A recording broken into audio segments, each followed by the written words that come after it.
how to delete all eSIMs on iPhone. Hey everyone, welcome back to the channel. If you are new here, don't forget to hit the subscribe button and turn on the notification bell to not miss any updates. So do you want to delete all eSIMs on your iPhone? Then you're in the right place.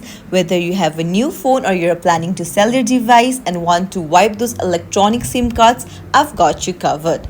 For that, hop into your settings and then go to General. Now scroll all the way to the bottom and there you'll find Transfer or Reset iPhone. Tap on it and then tap on Reset. So you'll see the option to delete all eSIMs. You just have to tap on it and then you'll need to enter your password. Then a message will appear confirming that these eSIMs will be deleted from your phone. Remember, your cellular plan won't be cancelled, but you'll need to contact a carrier for a new eSIM if you decide to get one later.